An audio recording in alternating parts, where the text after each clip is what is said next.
وقد قال الله تعالى في القرآن الكريم أعوذ بالله من الشيطان الرجيم يا أيها الذين آمنوا إذا تداينتم بدين إلى أجل مسمى فاكتبوه وقال أيضا وتعاونوا على البر والتقوى ولا تعاونوا على الإثم والعدوان واتقوا الله إن الله شديد العقاب وقال رسول الله صلى الله عليه وسلم من نفس عن مؤمن كربة من كرب الدنيا نفس الله عنه كربة من كرب يوم القيامة صدق الله العظيم وصدق وبلغ رسوله النبي الحبيب الكريم ونحن على ذلك من الشاهدين والشاكرين والحمد لله رب العالمين. معاشر المسلمين والmuslimat, hadirin hadirat jamaah salat subuh Masjid Al-Munawwarah yang dirahmati Allah. Alhamdulillah, di pagi hari yang berkah ini insyaallah kita semua telah melaksanakan atau membayar hutang kita di pagi hari ini. Hutang kepada Allah Ta'ala, yaitu dengan memenuhi panggilannya. Ketika ada panggilan hayya 'alas shalah, kemudian mengerjakan perintahnya, yaitu salat 5 waktu, subuh terutama sekarang ini. Jamaah rahimakumullah, kita sering mendengar ada sebuah hadis yang sangat masyhur di kalangan kita yang berbunyi al-wa'du dainun atau al-iddatu dainun. Artinya janji adalah hutang. Al-wa'du dainun, janji adalah hutang. Meskipun hadis ini masih dipermasalahkan dalam kalangan ahli hadis, ada yang mengatakan ini hadis dhaif. Bahkan ada yang mengatakan hadis ini maudhu, tidak boleh dipakai.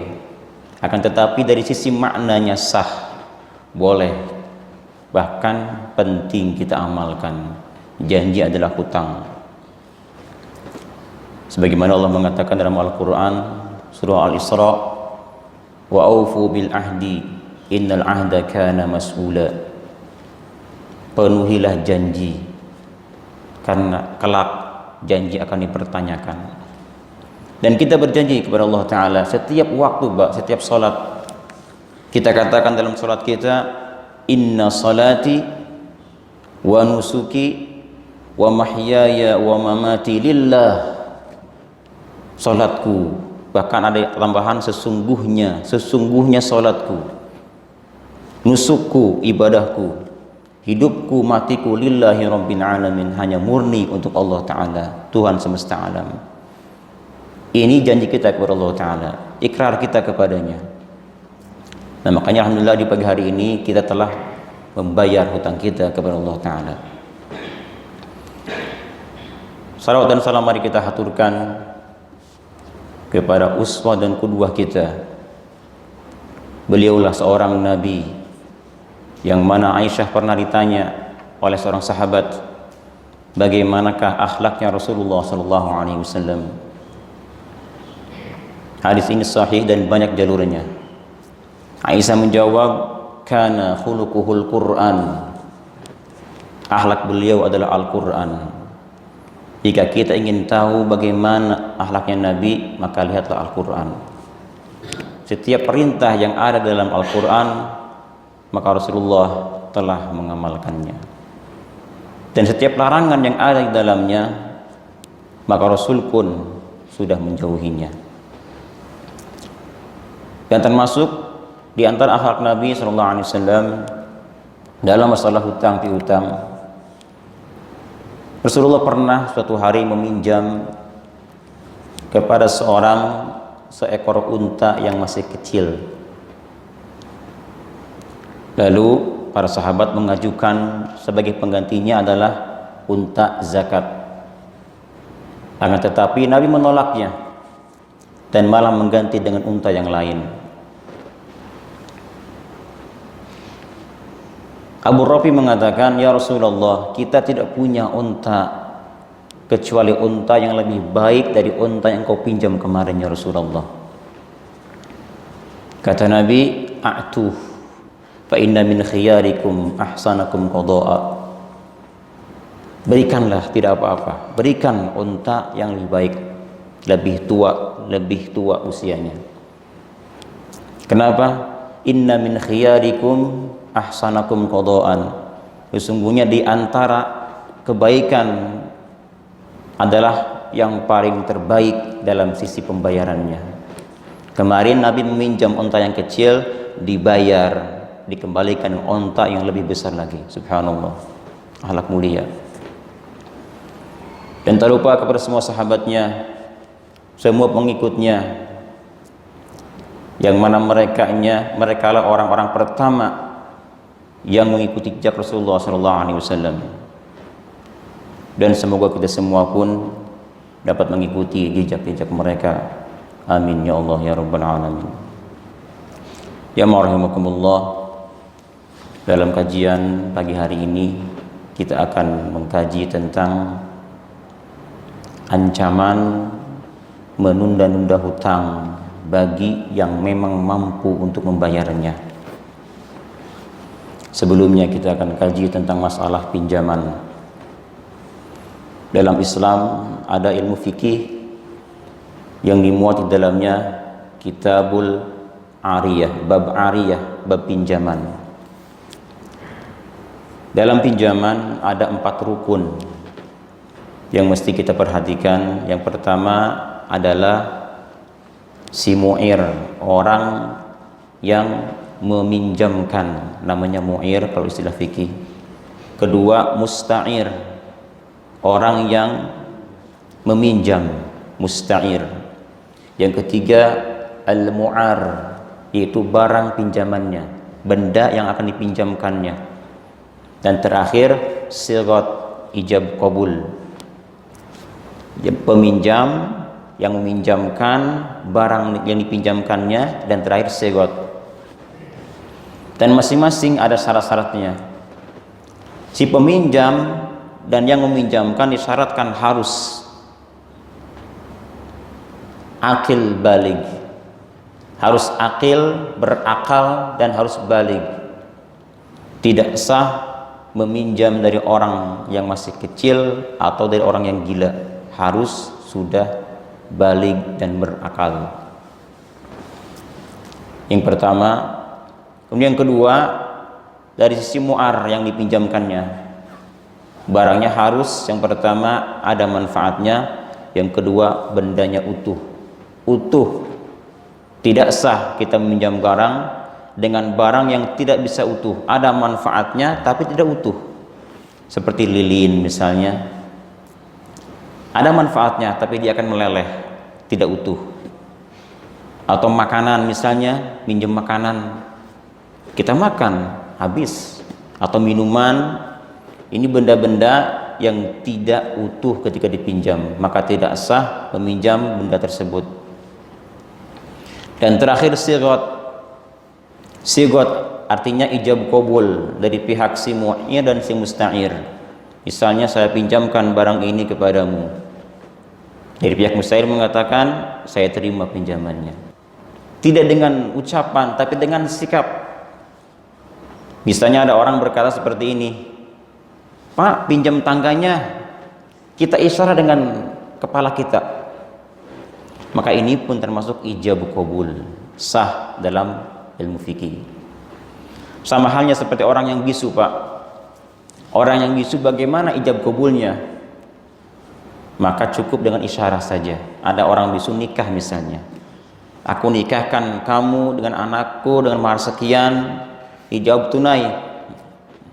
Sah, tidak apa-apa. Sama seperti orang kita ada kadang-kadang masker, pinjam maskernya Pak, ini apa ini, tanda menerima silakan, sah. Jadi isyarat ini adalah Isyarah sama dengan apa? Sama dengan ucapan. Dari ucapan ada lisan. Lisan nanti ada tulisan. Sama Pak. Ucapan dan juga tulisan sama. Ada orang kadang-kadang dia tidak ijab qabul dengan lisan, tapi dengan tulisan, dengan teks WA misalnya. Boleh pinjam tangganya, kita balas, boleh. Ini pun sama. Jadi ucapan, tulisan dengan ucapan sama. Al-qalam ahadul lisanain. Bahwasanya tulisan sama dengan ucapan. Maka apabila kita menulis sesuatu yang baik, maka akan baik. Tetapi jika kita menulis dengan tulisan yang buruk, yang tidak baik, maka itu pun tidak baik, dosa kita. Jamaah rahimakumullah, itulah sedikit tentang masalah ariyah, pinjaman dari rukun-rukunnya. Yang kedua, kita lihat dari sisi hukumnya, hukum pinjam meminjam. Pada dasarnya, hukum meminjam adalah hal yang mubah, yang tidak wajib, mubah asalnya, tidak sunnah, tidak wajib, tapi mubah. Tetapi kalau kita analisa, ternyata hukum meminjam ini tergantung dari prakteknya para jamaah sekalian. Bisa jadi sunnah, bisa jadi makruh, bisa jadi wajib, bahkan bisa jadi haram. Yang bagaimanakah yang haram?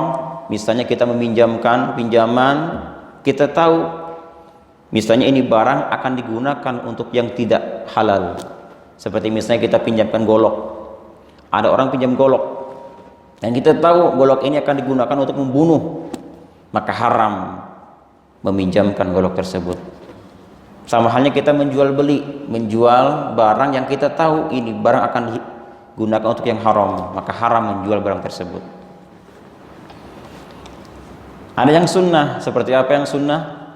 Seperti misalnya ada orang yang mau ke masjid, dia tidak punya sandal Pak, pinjam sandal kita. Boleh pinjam sandalnya, mau ke air, silahkan, sunnah. Dan bahkan ada yang wajib. Seperti apa contohnya? Ini kaitan dengan nyawa kita. Ada orang sekiranya tidak dipinjamkan atau tidak meminjam, maka nyawa taruhannya. Seperti orang tidak punya apa-apa, tidak makan, tidak punya beras, tidak punya air misalnya, kemudian dia datang ke tetangga meminjam uang atau beras atau apapun untuk melanjutkan kehidupannya, maka ini wajib hukumnya kita bantu, dan wajib bagi orang tersebut meminjam bekal untuk hidupnya. Ini adalah masalah hukum-hukum tentang ariyah, pinjam meminjam. Dan sekarang kita akan coba kaji tentang masalah orang yang meminjam. Dalam sebuah hadis Rasul pernah mengatakan, matul ghaniyyi dzulmun. Menunda-nunda dalam membayar hutang adalah sebuah kezaliman. Dzulmun di sini Imam Malik mengatakan orang tersebut sudah dicap sekali berbuat seperti itu, dicap sebagai orang yang fasik, dosa besar, dan tidak akan pernah diterima kesaksiannya dan keadilannya. Gara-gara apa? Gara-gara menunda-nunda dalam pembayaran hutang. Sementara Syafi'i mengatakan orang tersebut belum dicap sebagai orang yang fasik selama masih satu kali. Tapi kalau sudah 2 kali, 3 kali, sudah dicap sebagai orang yang fasik dalam masalah menunda hutang. Ya rahimakumullah. Oleh karenanya kita meminjam, upayakan jangan sampai dalam keadaan tidak terpaksa kalau bisa. Hutang sebetulnya atau minjam itu diadakan dalam kondisi tertentu, genting misalnya, baru kita meminjam ke tetangga kita atau saudara kita atau sahabat kita. Kalau masih bisa tidak meminjam, jangan meminjam. Kalau sudah mentok baru kita minjam. Kenapa? Karena banyak ancamannya. Dan insya Allah pada pagi hari ini kita akan coba mengupas tentang beberapa ancaman bagi orang yang menunda-nunda dalam bayar hutang padahal dia mampu. Pertama, ada hadis Bukhari mengatakan, man akhadha amwalan nas yuridu ada'aha adallahu anhu wa man akhadhaha yuridu itlafaha atlafahullah. Siapa yang mengambil atau meminjam harta orang lain dan dia berniat akan mengembalikan barang tersebut, maka Allah Ta'ala akan menggantikannya atau membayarnya kelak di hari kiamat. Siapa yang meminjam berniat membayarnya, mengembalikannya, maka ketika dia tidak mampu untuk membayar, Allah yang akan membayarnya kelak di hari kiamat. Bagaimana batasannya mampu tidak mampunya orang tersebut? Jadi orang ini tidak akan berani membelanjakan hartanya terkecuali dia belanjakan untuk hal-hal yang wajib saja. Untuk yang sunnah, apalagi yang makruh, dia tidak berani membelanjakan hartanya. Kenapa? Karena dia fokus kepada kewajiban dia, yaitu membayar hutangnya. Mohon maaf Pak, misalnya kita punya hutang. Kita punya hutang dan kita punya penghasilan yang pas-pasan misalnya. Ada buat keluarga, nafkah kita, nafkah keluarga. Ada yang buat misalnya rokok misalnya. Ada buat HP, pulsa, buat jalan-jalan misalnya dan sebagainya. Nah, kalau orang tersebut berniat untuk membayar hutangnya, maka dia fokus ke satu saja, yaitu hanya nafkah wajib. Selebihnya adalah untuk membayar hutang. Tidak untuk beli rokok misalnya yang makruh, sebagian mengatakan, atau untuk jalan-jalan yang mubah hukumnya, atau pulsa yang memang tidak terlalu penting. Kalau orang tersebut misalnya dia fokuskan ke yang wajib, maka berarti dia berniat membayar hutangnya. Dan andaikan memang tidak mampu sama sekali, ternyata dia meninggal dunia, maka Allah yang akan membayarnya kelak di hari kiamat, karena niat dia adalah untuk membayar hutangnya. Dan kebalikannya, siapa yang meminjam kemudian berniat tidak akan mengembalikan pinjamannya, maka Nabi mengatakan atslafahullah, Allah akan membinasakan, menghancurkan orang tersebut. Nauzubillah, hancur di dunia dan di akhirat. Artinya apa? Hartanya pun tidak berkah. Misalnya ada orang yang punya kewajiban bayar hutang, tapi dia lebih mengutamakan belanja dengan hal-hal yang tidak terlalu penting. Orang tersebut dicap sebagai orang yang tidak berniat membayar hutang. Atau datang orang si penagih hutang kepada dia, dijanjikan dengan hari nanti sore, minggu depan, bulan depan dan seterusnya. Ini pun termasuk orang yang menunda-nunda dalam membayar hutang. Jamaah rahimakumullah. Yang pertama ancamannya adalah orang tersebut halal dikotori kehormatannya. Nauzubillah Pak, Ibu. Orang yang punya hutang tidak berniat bayar, itu halal kehormatan dia dikotori. Yang kedua, halal diberikan hukuman. Sebagaimana sebuah hadis Ibnu Hibban dan Al-Hakim mengatakan, layul wajidi yuhillu irdahu wa uqubatahu. Menunda-nunda hutang bagi yang mampu membayarnya, yuhillu itu bisa menghalalkan, irdahu kehormatannya, dan menghalalkan uqubatahu diberikan hukuman. Sesama muslim tidak boleh mencela Pak, tidak boleh menghina, tetapi untuk orang yang masih punya hutang boleh kita hina. Pendusta tuh orang tuh, pembohong. Ini kan cacian, hinaan. Itu halal bagi mereka yang seperti itu.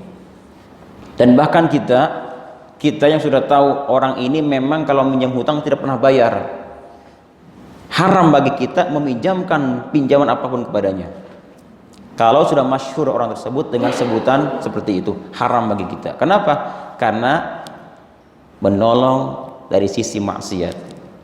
Allah mengatakan ta'awanu 'alal birri wat taqwa, menolong itu dari sisi birri, kebaikan dan ketakwaan. Tapi kalau ismul udwan, maksiat, itu tidak boleh. Kalau mau memberi jangan atas nama pinjaman, beri saja, beri, nggak usah dibayar, nggak usah dibalikin. Jadi kalau mengatakan minjam berarti harus dibalikan, wajib bagi dia mengembalikannya dan dia berdosa nanti. Dan yang kedua, boleh atau halal diberikan hukuman. Jadi bisa kita laporkan ke pihak RT, Pak, atau RW, atau Pak Lurah. Pak Lurah, ini orang tidak pernah bayar hutang sama saya. Bagaimana nih Pak RT, Pak Lurah? Apa kita kasih hukum atau bagaimana? Boleh diberi hukuman.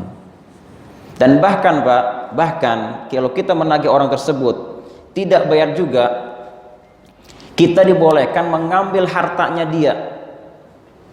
Kita ambil harta dia sejumlah atau senilai hutangnya kepada kita. Ini orang punya hutang sama saya 10 juta misalnya, dia punya motor, berkali-kali kita tagih ke sana nggak dibayar-bayar juga, ambil motornya Pak, ambil motornya, bawa pulang. Itu boleh kalau benar kita sudah pernah sering meminta hutang, menagih hutang kepadanya. Ya rahimakumullah, ini yang pertama. Orang tersebut akan dapat kehinaan di dunia. Dengan cara apa? Boleh dinudai kehormatannya. Nauzubillah. Saking hinanya orang yang masih punya hutang dan tidak berniat membayarnya. Yang pertama, hafal Pak ya. Yang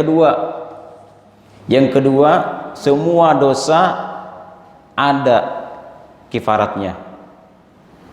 Dosa ada yang hilang dengan sholat, dengan istighfar, dengan wudu dan sebagainya. Ada yang dengan jihad, tapi ada satu dosa yang tidak akan pernah bisa hilang dengan apapun, Pak.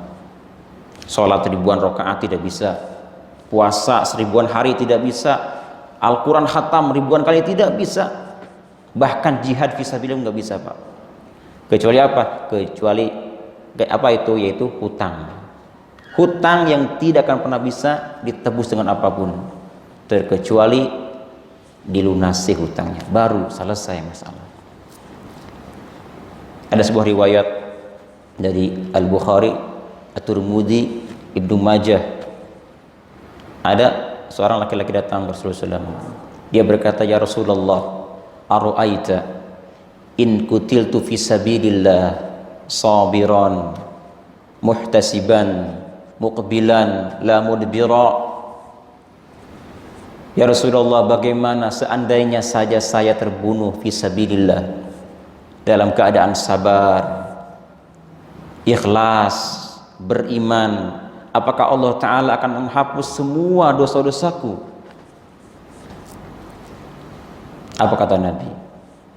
Nabi mengatakan, na'am, betul, berkat jihad fisabilillah semua dosa hilang. Tidak lama datang Jibril, ya Rasul, hai Muhammad, illa dain, katanya, kecuali hutang ya Muhammad. Tidak lama lagi memanggil orang tersebut, ya fulan, dipanggil kembali, na'am illa dain, betul semua bisa hilang dengan jihad fisabilillah kecuali hutangnya tidak bisa hilang. Nabi mengatakan, yughfaru lisyahid kullu dzanbin, semua dosa akan dihilangkan, dihapus bagi orang yang mati syahid, terkecuali illa daina, hutangnya tidak bisa hilang. Bayangkan Pak, jihad fisabilillah, kita mati, jaminan surga tanpa hisaban, ternyata hutang penghambat orang tersebut dari apa? Dari masuk ke surganya Allah Ta'ala. Ini yang kedua. Ada berapa Pak? Semuanya ada berapa? Ada 6 kalau nggak salah ya. Ini yang kedua. Yang ketiga, kelak di hari kiamat nanti orang tersebut akan disidang oleh Allah Ta'ala. Dan Allah berkata kepadanya, a'dhananta an la a'khudha li 'abdi min haqqihi, kata Allah Ta'ala. Ini hadis At-Tabrani. Allah mengatakan nanti di sana, apa kamu kira aku tidak akan mengambil haknya hamba yang kau zalimi darimu. Kemudian kebaikan-kebaikan orang yang peminjam itu maksudnya akan diapakan? Akan dialihkan kepada orang yang dia zalimi. Seandainya habis amal baiknya, maka dosanya orang yang dia zalimi akan dialihkan kepadanya. Artinya apa? Artinya kebaikannya hilang, dosanya tambah menumpuk, Pak. Hasil apa? Hasil dari orang-orang yang dia zalimi ketika di dunia. Di antaranya adalah dengan cara tidak membayar hutangnya. Na'udzubillah. Ini yang ketiga. Dan yang keempat, ketika dia meninggal dunia, Allah akan tampakkan kehinaan ketika dia meninggal dunia. Na'udzubillah. Ada sebuah riwayat dari kitab Syarhus Sunnah.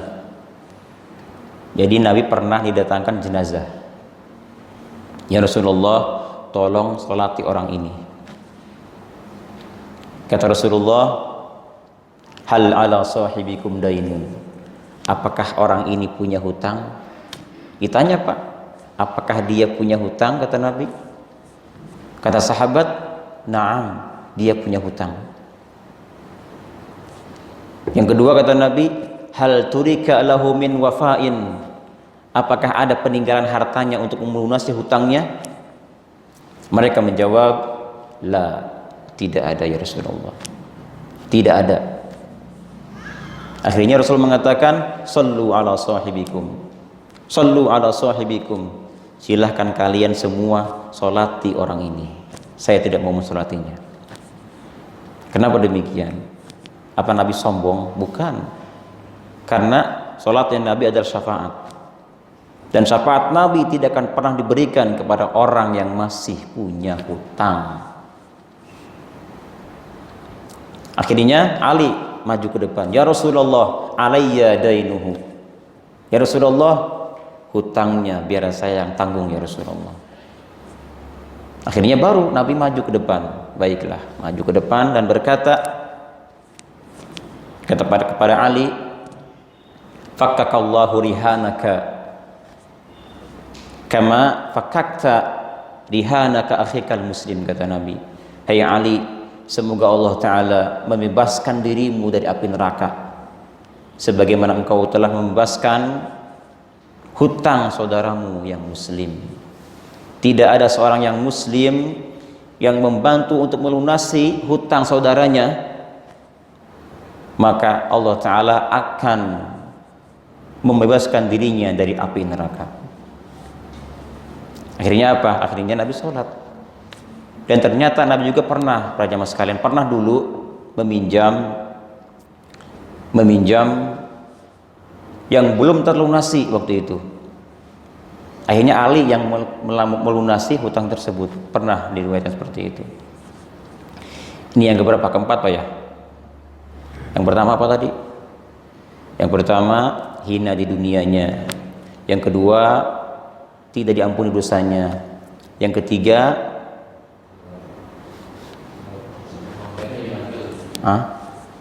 yang ketiga akan apa? Akan hina ketika matinya. Dan mohon maaf, kadang-kadang ya, kita ketika memikul mayit jenazah, kita pernah nggak memanggul atau memikul jenazah?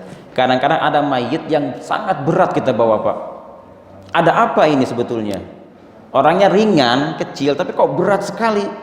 Sampai 4, 5, 6, bahkan 8 orang, saking beratnya. Ada apa dia? Boleh jadi orang tersebut ada hak-hak adami yang belum dia penuhi. Di antaranya adalah hutang. Dan kadang-kadang kalau kita bawa jenazah, kadang-kadang kok ini ringan amat jenazah, sekarang 2 orang cukup. Kenapa orang ini kok ringan? Boleh jadi dia telah memenuhi semua hak-hak bersamanya. Jadi akan Allah tampakkan orang yang masih punya hutang ketika masih di dunia. Ini yang ketiga. Yang keempat, di alam kuburnya, Pak. Di alam kuburnya Allah Ta'ala akan membelenggu kedua tangannya dan kedua kakinya. Hadis Ad-Dailami mengatakan, sahibud daini maglulun fi qabrihi hatta yuqda dainuhu. Orang yang masih punya hutang maka Allah Ta'ala akan membelenggu tangan dan kakinya di dalam kuburannya. Sampai kapan? Sampai terlunasi semua hutangnya. Kita ingin di alam sana kita tenang, aman, nyaman. Namun apa yang boleh buat? Ternyata belenggu menunggu kita kalau kita belum melunasi hutang kita. Ada kisah nyata Pak di Jakarta. Jadi ada 2 orang meninggal dunia, masing-masing memesan tempat di Jakarta. Saya lupa tempatnya di mana, tapi salah alamat. Pihak pertama mesan di A misalnya, pihak kedua mesan di B. Ternyata pihak pertama malah di B, yang kedua di A. Terbalik. Begitu selesai yang pertama, datang yang kedua membawa jenazahnya, dan dia heran, kenapa tempat saya kok ada yang ngisi katanya. Akhirnya tidak lama diangkat jenazahnya, digali, dan subhanallah Pak, ketika digali itu jenazah dalam kubur itu diikat tangannya diikat, kaki diikat, ini sobek-sobek dan banyak bekas-bekas cambukan dalam tubuhnya. Ini tandanya apa? Allah tampakkan hinanya orang yang masih punya hutang di dalam kuburannya. Diikat dengan tali Pak. Siapa yang ikat kalau kita pikir? Siapa yang ikat kalau bukan malaikat? Ini yang keempat. Yang kelima sekarang. Yang kelima, Nabi mengatakan sahibud daini la yadkhulul jannah sahibud daini hatta yuqda dainuhu. Al-Bukhari. Nabi mengatakan orang yang mesti punya hutang yang tidak juga dibayar padahal dia mampu sampai mati, maka tidak akan pernah masuk ke surganya Allah Ta'ala. Tidak akan pernah masuk surga sampai selesai hutangnya dibayar. Tidak akan masuk surga orang yang masih punya hutang selama hutangnya belum dibayar. Nauzubillah min dzalik. Oleh karenanya kita upayakan kalau mau berhutang, meminjam, jangan tergesa-gesa, sabar dulu. Meminjam sebetulnya hanya ada pada saat tertentu, kondisi yang tertentu yang memang kita butuh sekali. Dan andaikan kita meminjam, tolong catat, tulis barang yang kita pinjam, kecil atau besarnya. Coba kita buka Al-Baqarah ayat 282. 282 Allah mengatakan di situ, ya ayyuhalladzina amanu, hai orang beriman, idza tadayantum bidainin ila ajalin musamma faktubuh. Ketika kalian melakukan utang piutang, faktubuh, catatlah utang kalian sebagai bukti, pengingat, dan juga pencegah dari pertikaian ke depannya nanti. Itu tulisan sangat penting. Ibnu Katsir mensyarahi ayat ini, beliau mengatakan ada sebuah hadis Nabi SAW bahwa orang pertama kali yang paling inkar di bumi ini adalah Adam alaihissalam. Paling ingkar pertama kali Adam alaihissalam. Dikisahkan ketika Allah Ta'ala menciptakan Adam, mengusap punggungnya dan mengeluarkan semua turunannya, dan ditampakkan semua turunannya kepada Adam alaihissalam. Adam berkata dan melihat di antara sekian banyak turunannya ada satu turunan yang berjazhar, yang cemerlang, terlihat cemerlang. Kata Adam, ya Rabb, man hadza? Ya Allah, siapa orang ini? Allah menjawab, hadza ibnuka Daud. Ini adalah anakmu Daud, Adam. Kam umruh, berapa usianya? Situna sanah, 60 tahun. Kasihan amat ya Allah, tambah usianya. Allah mengatakan, la, tidak bisa, terkecuali usiamu, umurmu diberikan kepada umurnya. Akhirnya Adam memberikan usianya 40 tahun kepada Daud alaihissalam. Jadi 60 tambah 40 jumlah dengan 100. Adam usianya 1000 tahun dikurangi 40 jadi berapa? 960. Singkat cerita, datanglah malaikat maut di hari terakhirnya Adam. Adam inkar. Kata Adam, qad baqiya min umri 40 sanah. Usiaku masih ada 40 tahun lagi. Kenapa kalian mau cabut nyawaku? Kata Adam. Sudah kau berikan kepada Daud. Tidak. Inkar dia. Tidak. Dan ternyata Adam mengingat, Pak, ingat dari mulai dia dilahirkan sampai hari terakhir, ingat itu dihitung, Pak. Subhanallah, otak Adam itu. Tahu dia ini hari terakhir saya nih. Dan dia tahu masih ada usia sisanya 4 tahun lagi, tahu dia. Akhirnya malaikat tidak bisa melawan Adam. Dibawalah bukti tulisan yang dulu pernah dicatat itu. Inilah Adam buktinya. Ingatkah kau waktu itu kau pernah memberikan usiamu kepada Daud, dan ini catatannya, dan malaikat menyaksikannya. Baru dia tahu, dia sadar baru. Nah, inilah pentingnya tulisan. Jadi kalau bisa hutang kita ini upayakan kecil besarnya tulis. Takutnya apa? Takut kita lupa. Kalau kita sudah menulis ternyata hilang tulisannya dan kita tidak tahu siapa-siapanya, itu sudah berarti urusan Allah Ta'ala. Tapi kalau kita lupanya kenapa? Tidak dicatat, salah kita, ada tuntutan di hari kiamat. Nauzubillah. Jamaah rahimakumullah, jadi semua ancaman ini berlaku. Yang pertama, si peminjam tidak berniat untuk membayar hutangnya, pertama. Yang kedua, si pihak yang meminjamkan dia tidak mengikhlaskan pinjamannya. Seandainya saja dia mengikhlaskan, kecil besarnya diikhlaskan, maka sudah nggak ada masalah lagi. Saya ikhlaskan hutang saya kepada jenazah ini misalnya, sudah nggak ada masalah. Jadi ancaman yang tadi disebutkan nggak ada lagi sudah, kalau diikhlaskan.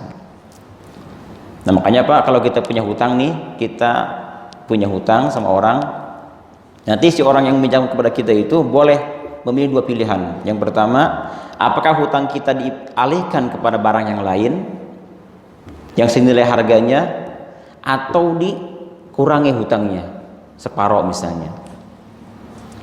Sebagaimana Rasul pernah suatu hari ada 2 sahabat bertengkar, Pak, bertengkar di masjid sampai terdengar suaranya oleh Nabi SAW.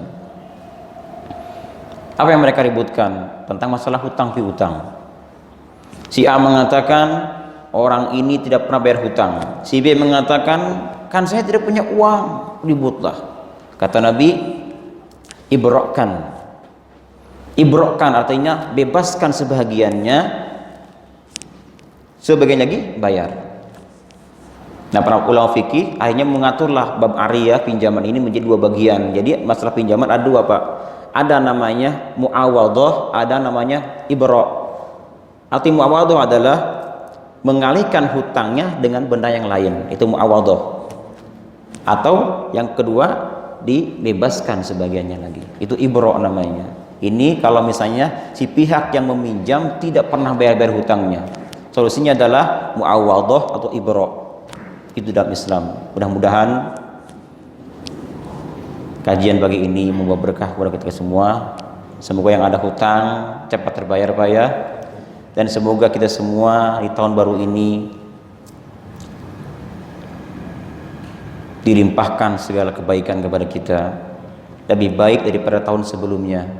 Dan mudah-mudahan tahun sebelumnya Allah terima semua kebaikan kita dan hapus semua kesalahan kita.